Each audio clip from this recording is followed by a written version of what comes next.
140 करोड़ है और भारत में 30 करोड़ परिवार रहता है। एक परिवार में 5 व्यक्ति का अनुपात लगाइए तो 30 करोड़ परिवार है। अब मोदी जी हर परिवार को लगभग 20 करोड़ परिवार को तो नौकरी दे चुके हैं अपने वादे के अनुसार। अगर दे दिए हैं तो हकदार हैं वोट मांगने के, और अगर नहीं दिए हैं तो इस पर चिंता कीजिए। मोदी जी ने तो ऐसी स्थिति पैदा कर दी इस 10 साल में कि एक परिवार नहीं बचा जिसके आंगन में 2-3 पढ़े लिखे बेरोजगार नौजवान न घूम रहे हों। कितने हैं जिनकी उम्रें खत्म हो गई, अब पर्चा अब वो बात नहीं कर सकते।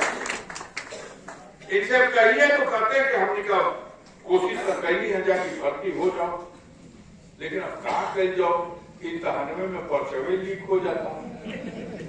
400 रुपया न लगल है, देखो उनका लगल है कि ना लगल। हर लड़के से 400 रुपया तो सरकार को फरमवे का देवे के पड़ गई। अब 100 रुपया के भरवाई ले लो तो दुकनिया पे, जन सेवा केंद्रों पर 4 अरब से ज्यादा रुपया फार्म बेच के कमा लिए। अब चारों आदमी के नौकरी ना मिलल तो पर्चा में लीक हो गई। पहली बेर नहीं थे, 9 बार लगातार इम्तहान करेगा हम लोग। बेरोजगारों की फौज है, पद कितना है, और इम्तहान 60 लाख लोगों ने दिया। 60 लाख के 400 से पूरा करके देखो, सरकार के खजाने में तो माल आ गया और गरीब का अरमान टूट गया। उनसे इन सवालों पर बात कीजिए कि मोदी जी आपने कहा था कानून व्यवस्था चुस्त और दुरुस्त होगी, गुंडे माफियाओं को रगड़ दिया जाएगा, बुलडोजर से रौंद दिया जाएगा। आपका बगलिए में बनारस बाग, पुरान घटना ना बताइए। बीएचयू की एक लड़की के साथ अभी 1-1.5 महीना पहले की घटना, उसको उसके साथ बुरे से बुरा बदतर सलूक करके उसको बलात्कारी नहीं किया, नंगा करके तस्वीरें खींची। कौन थे ये लोग? Bharatiya Janata party IT cell के पदाधिकारियों ने ये दरिंदगी की। काहे न बुलडोजर चल गई उन्होंने पे, काहे न इनकाउंटर हो गई उन्होंने का।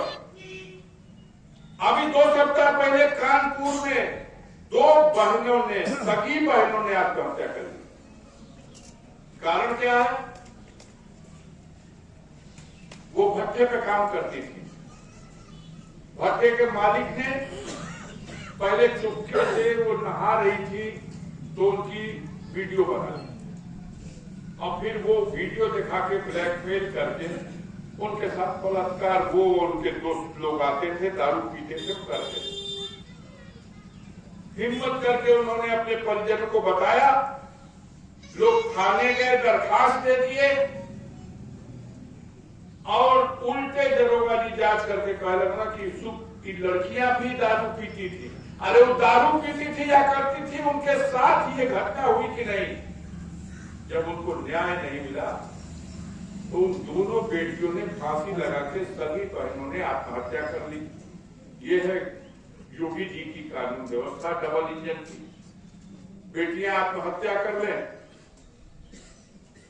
किसानों के ऊपर गाड़ी चढ़ा के रौंद देने वालों को मंत्री पद और आगे सम्मान देने के लिए फिर टिकट।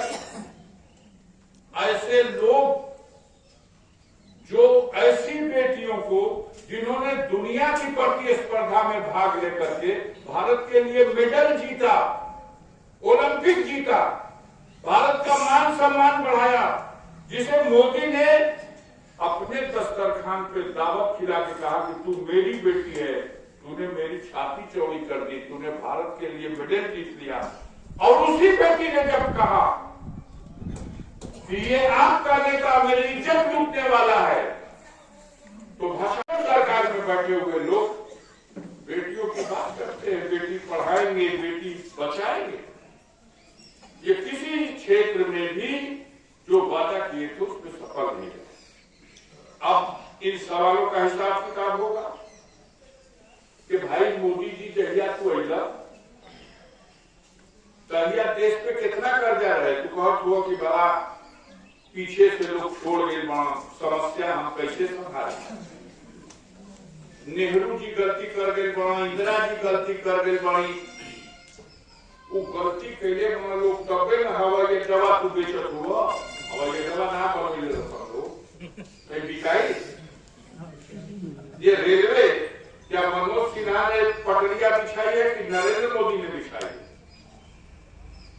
ये तो भारत में आजादी के पहले अंग्रेजों ने बिछा दी थी, और जब भी सरकारें आई उन सरकार में कार्य योजनाएं बनी और कार्य योजनाएं चल रही हैं। लालू जी की कार्य योजना में थी कि मालगाड़ी नई पटरी पे चलेगी और पैसेंजर ट्रेन दूसरी पटरी पे चलेगी। लालू जी की कार्य योजना उसी पीरियड की थी। गाजीपुर के स्टेशन का और ये छपरा वाली लाइन का ये सारा विस्तार जो आज दिखाई दे रहा, ये उस कार्य योजना में थी। लेकिन कोनो योजना जब बड़े पैमाने पे पास हुआ, मैं भी रेलवे सलाहकार समिति का सदस्य हूं। मैंने अपने कार्यकाल में हर मीटिंग में रेलवे बोर्ड के चेयरमैन के सामने खुद प्रधानमंत्री से भी मिलकर के, जब इन्होंने चाहा था कि पुल वाला काम खत्म पूरा करा देंगे और गाजीपुर से और मऊ वाली रूट की लाइन का काम सेकेंड फेज में कराएंगे, अब हमने मिल करके मीटिंग में प्रस्ताव करा करके, ये तो पीरियड हमारा था, हम बैठते थे उस मीटिंग में, और बजट जो है कार्य योजना जो स्वीकृत है उसे हरिनाम तक पहुंचाए।